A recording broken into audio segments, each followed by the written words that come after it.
स्वागत है आपका कक्षा 12। आज हम आपके लिए नया विषय लेके आए हैं। आज से हम प्रारंभ करने जा रहे हैं जीव विज्ञान यानी कि बायोलॉजी। बायोलॉजी की क्लासेस आज से प्रारंभ हो रही हैं। बायोलॉजी की क्लास में जो इकाई है वो इकाई 6 और अध्याय 1। अध्याय 1 जिसका शीर्षक है जनन, जीवों में जनन। इस इकाई का शीर्षक है जनन और अध्याय 1 का शीर्षक है जीवों में जनन। आप देखिए, जनन किसे कहते हैं?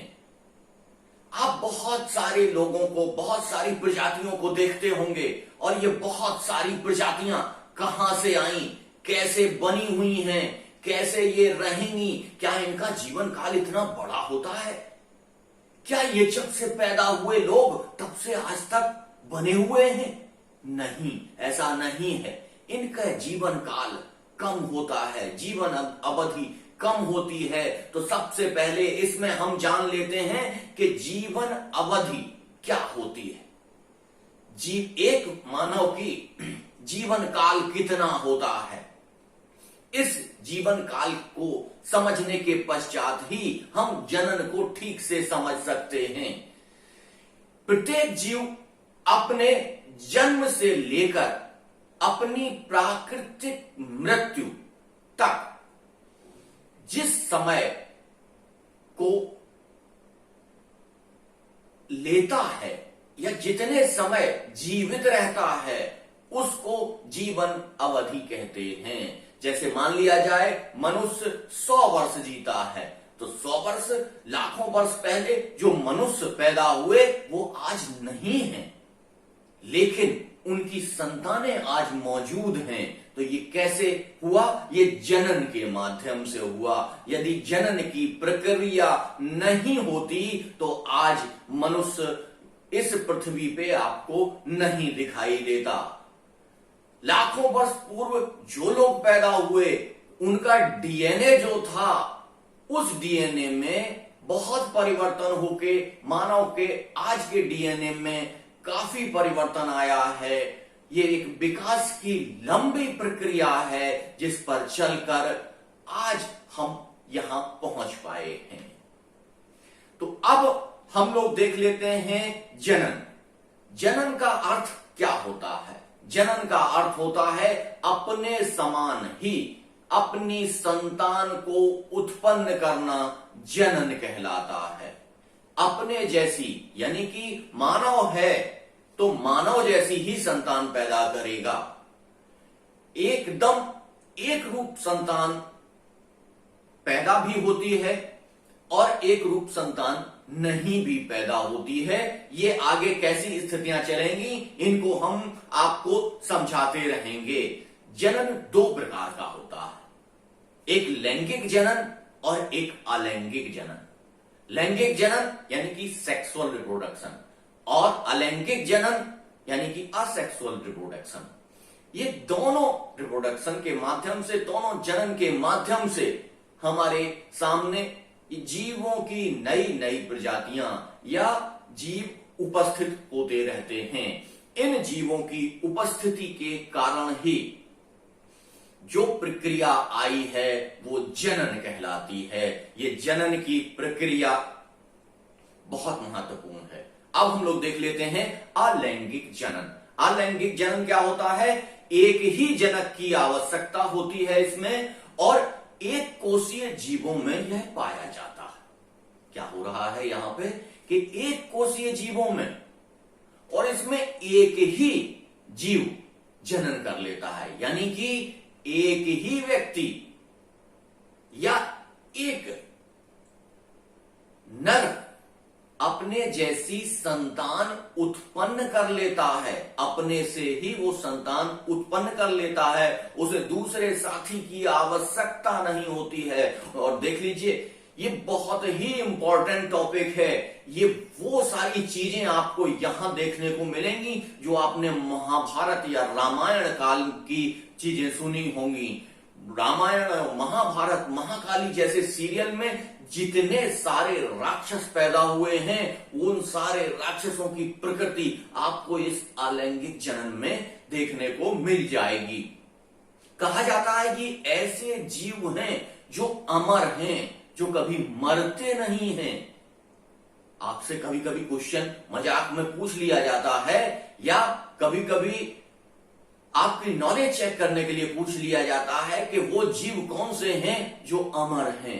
तो यही वो एक कोशीय जीव हैं जो अमर हैं, जो कभी मरते नहीं हैं। ये अपने ही जैसा एक जीव उत्पन्न करते हैं। इसे क्या कहते हैं? अलैंगिक जनन। अलैंगिक जनन के बारे में हम लोग आगे विस्तार से पढ़ेंगे। इस समय लैंगिक जनन समझ लेते हैं। अलैंगिक जनन के विपरीत यानी कि लैंगिक जनन में दो लोगों की आवश्यकता होती है, एक नर और एक मादा। नर और मादा मिलकर एक संतान को जन्म देते हैं। ये संतान नर और मादा।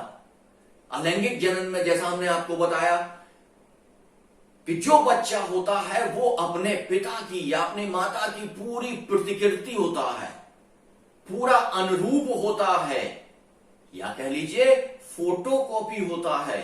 लेकिन लैंगिक जनन में ऐसा नहीं होता, क्योंकि लैंगिक जनन में दो लोग भाग लेते हैं और उन दो लोगों में कुछ गुण माता के आते हैं, कुछ गुण पिता के आते हैं। तो लैंगिक जनन में कभी भी संतान ना तो पूरी तरीके से माता पर जाती है, ना पूरी तरीके से पिता पर जाती है। कुछ गुण माता के आते हैं, कुछ गुण पिता के आते हैं, और ये दोनों गुण जब मिल जाते हैं तो एक नए डीएनए का निर्माण होता है और एक नई और अच्छी विकसित संतान पैदा होती है। इसे कहते हैं लैंगिक जनन।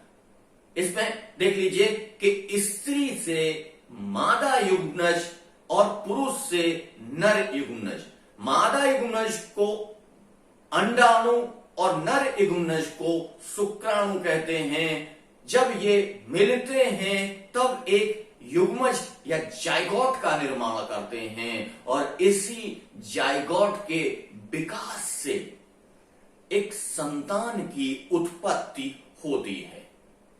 यहां कई बार आपसे एक नंबर के क्वेश्चन में पूछा जाता है कि विभिन्नता क्या है, यह विभिन्नता किस प्रकार के जनन में पाई जाती है। तो ध्यान रखिएगा कि विभिन्नता जो है वो लैंगिक जनन में पाई जाती है, क्योंकि संतान एकदम अपने माता या पिता के तरीके से नहीं होती है। उसमें माता और पिता के दोनों लक्षण होते हैं, इसलिए वो माता और पिता दोनों से भिन्न होती है। जबकि अलैंगिक जनन में क्या हो रहा है? अलैंगिक जनन में जो संतान है वो एकदम अपने पिता या माता के तरीके से होती है, वो एकदम फोटोकॉपी होती है। जबकि लैंगिक जनन में ऐसा नहीं होता है। तो यहां आपको ध्यान रखना होता है कि यहां पे एक क्वेश्चन बनता है कि विभिन्नता किस प्रकार के जनन में पाई जाती है। तो विभिन्नता लैंगिक जनन में पाई जाती है। और विभिन्नता होती क्या है? अपने माता पिता दोनों से संतान अलग होती है, भिन्न होती है। इसको विभिन्नता कहा जा सकता है।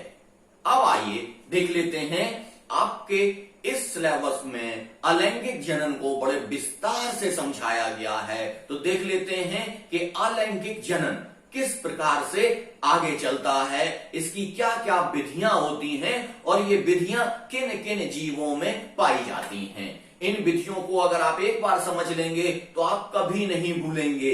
और ये सारे क्वेश्चन आपके सीपीएमटी में भी आएंगे और आपके बोर्ड में भी आएंगे।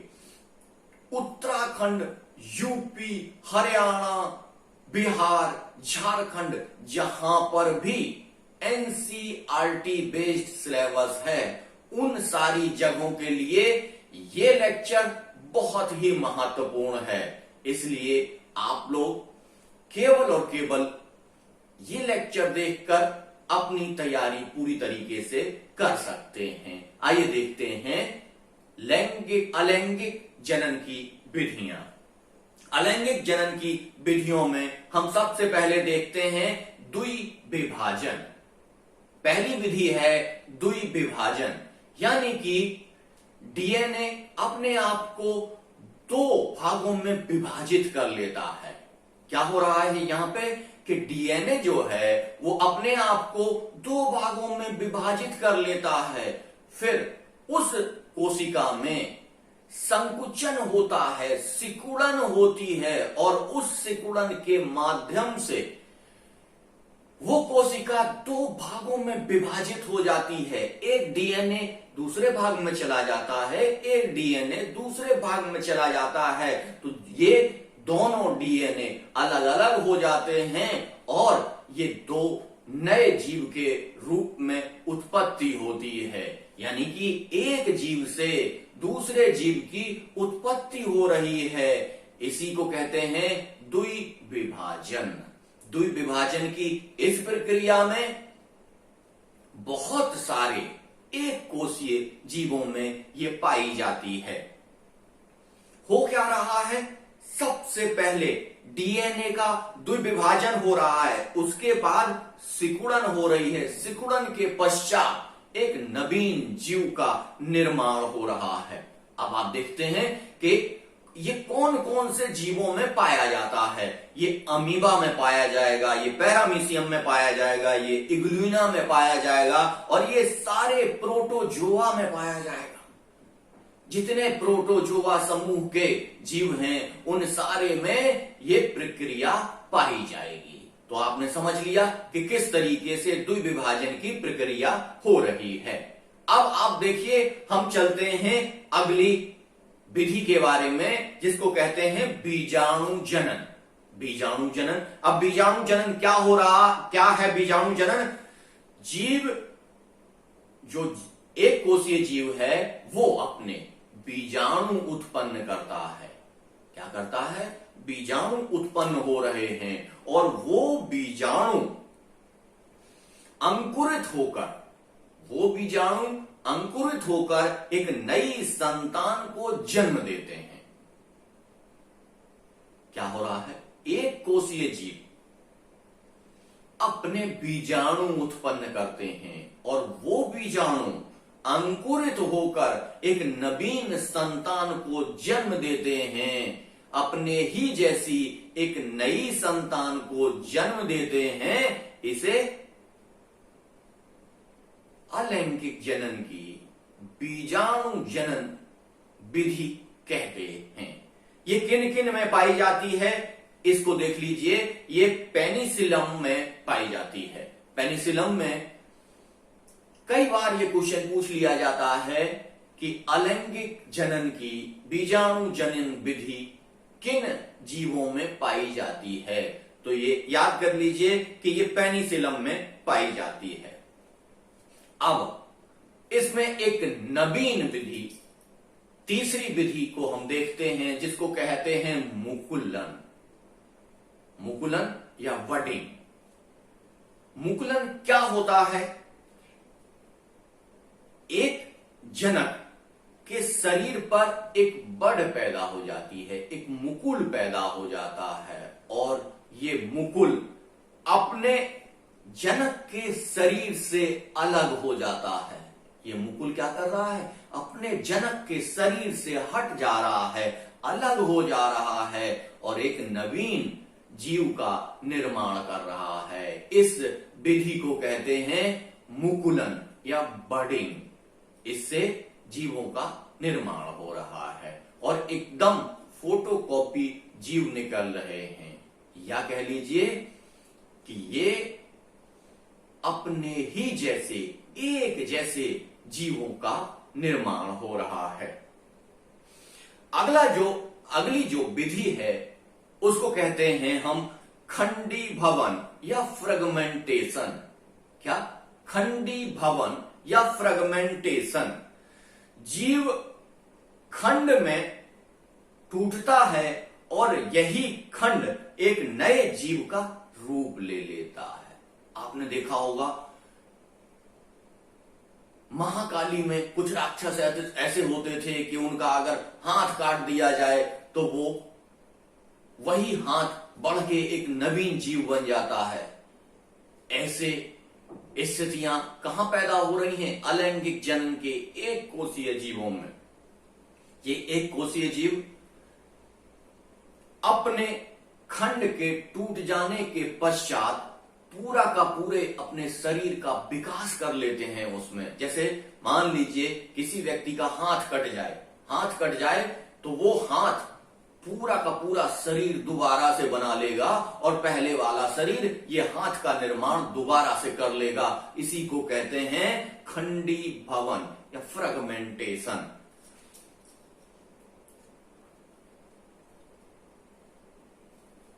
ये किन जीवों में पाया जाता है? ये मूलतः स्पाइरोगाइरा। मैंने शायद मुकुलन के जीवों को नहीं बताया है, तो देख लीजिए। मुकुलन में ईस्ट, जो मुकुलन की प्रक्रिया है वो ईस्ट और हाइड्रा में पाई जाती है। किसमें पाई जाती है? ईस्ट और हाइड्रा में। जबकि खंडी भवन की ये विधि स्पाइरोगाइरा में पाई जाती है। स्पाइरोगाइरा अपने शरीर के खंडों को टूटने के पश्चात एक नवीन शरीर धारण कर लेता है। अब देखते हैं इसकी एक नई विधि, बहुत ही अच्छी विधि है। इसको देखेंगे कहीं ना कहीं खंडी भवन से आपको से मिलती जुलती लगेगी, लेकिन नहीं, इसमें अंतर है। खंडी भवन और पुनरुद्ध भवन में अंतर है। खंडी, इसको क्या कहते हैं? रीजेनरेशन। पुनरुद्ध भवन। अगली विधि जो है वो है पुनरुद्ध भवन, इसको कहते हैं रीजेनरेशन। इसमें क्या है कि जीवों के कटे हुए भाग एक नई संतान को जन्म देते हैं, रीजेनरेट कर देते हैं। जैसे वहां पे हो रहा था, खंडी भवन में हो रहा था कि जब उस जीव को तोड़ दिया जाता है या उसके खंड हो जाते हैं तो उस खंड से वो विकास कर रहा था। लेकिन रीजेनरेशन में क्या है कि एक छोटा सा भी टुकड़ा टूट जाता है तो वो क्या कर रहा है? एक छोटी सी भी चीज टूट जा रही है तो वो रीजेनरेट होता जाती है। इसमें बहुत थोड़ा सा अंतर है, इसको ध्यान रखिएगा कि ये किन जगहों पे होता है और किन किन चीजों। वहां वो स्पाइरोगाइरा में हो रहा है, खंडी भवन कहां हो रहा है? स्पाइरोगाइरा में हो रहा है। लेकिन रीजेनरेशन एक महत्वपूर्ण प्रक्रिया है, ये अलग अलग आपको देखने को मिलेगी। जैसे आप अपने घरों में देख सकते हैं, विज्ञान जब आप पढ़ेंगे तो इसमें प्रयोग का बहुत महत्व है। और प्रयोग क्या है? प्रयोग वही है जिसको आप महसूस करें, जिसको आप स्वयं करें। अगर आप स्वयं नहीं करते हैं, स्वयं महसूस नहीं करते हैं, तो आप विज्ञान के छात्र, अच्छे विज्ञान के छात्र नहीं हो सकते हैं। तो आपको उन चीजों को महसूस करना पड़ेगा, उनका प्रयोग करना पड़ेगा।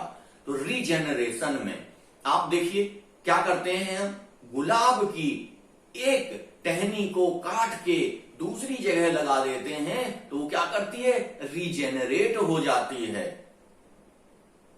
एक नए पौधे के रूप में विकसित हो जाती है। तो आप घरों में ये सब देखते होंगे कि किस तरीके से कलम लगाई जाती है, किस तरीके से वो रीजेनरेट करती है अपने आप को। यही वो विधि है रीजेनरेट विधि, कि प्रत्येक कि जीवों के कटे हुए भाग से नई संतान का जन्म होता है। ये नई संतान एकदम उस जीव के तरीके से होती है। इसको क्लोन विधि भी कहते हैं। क्या कहते हैं? जो हम अलैंगिक जनन पढ़ रहे हैं इसको क्लोनिंग भी कहते हैं। क्लोनिंग का मतलब ठीक वैसी ही प्रतिकृति बन जाना। तो याद रखिएगा, पूछ लेते हैं कि क्लोनिंग विधि किस जनन में पाई जाती है? तो क्लोनिंग विधि अलैंगिक जनन में पाई जाती है। अब हम लोग देख लेते हैं कि ये जो रीजेनरेशन है ये किन किन जीवों में पाया जाता है। ये प्लेनेरिया में पाया जाएगा, ये अमीबा में, ये सबसे ज्यादा प्लेनेरिया में पाया जाता है, लेकिन थोड़ी बहुत मात्रा में ये अमीबा में, हाइड्रा में, स्पंज में भी पाया जाता है। इसके उदाहरण हैं प्लेनेरिया, अमीबा, स्पंज, हाइड्रा। ये सब आपको याद रखने पड़ेंगे क्योंकि सीपीएमटी में सीधे सीधे क्वेश्चन पूछ लेता है कि रीजेनरेशन किन जीवों में पाया जाता है। यहां आपको एक और उदाहरण देंगे, आपको बहुत अच्छा लगेगा कि जैसे देखते हैं आप कि आपके घरों में जो छिपकली होती है, कई बार छिपकली की पूंछ टूट जाती है, तो आप क्या सोचते हैं, आपने बगैर पूंछ की छिपकली देखी है? नहीं। जिस समय उसकी पूंछ टूटी है, आपको बगैर पूंछ के छिपकली दिखाई देगी, लेकिन कुछ समय पश्चात उसकी पूंछ दोबारा आ जाती है और आपको छिपकली बगैर पूंछ के नहीं दिखाई देगी। जितनी भी छिपकलियां हैं वो पूंछ के साथ ही दिखाई देंगी। तो छिपकली में पूंछ का रीजेनरेशन हो रहा है। ये रीजेनरेशन के माध्यम से ही, लेकिन छिपकली में केवल पूंछ में रीजेनरेशन होता है, लेकिन इन जीवों में पूरी तरीके से रीजेनरेशन होता है। और ये विधियां हमने आपको जीवों में समझाई। कल या अगले वीडियो में हम इनको पौधों में समझाएंगे, या हम कायिक जनन, अलैंगिक जनन का जो दूसरा पार्ट है उसको कहते हैं कायिक जनन। अब यहां पर एक क्वेश्चन आता है, हम आपसे क्वेश्चन पूछते हैं कि विभिन्नताएं क्या हैं, या कायिक जनन में कितनी विधियां होती हैं, या स्पाइरोगाइरा में कौन सी कायिक विधि पाई जाती है। ये कमेंट सेक्शन में जाके हमें जरूर बताएं। धन्यवाद।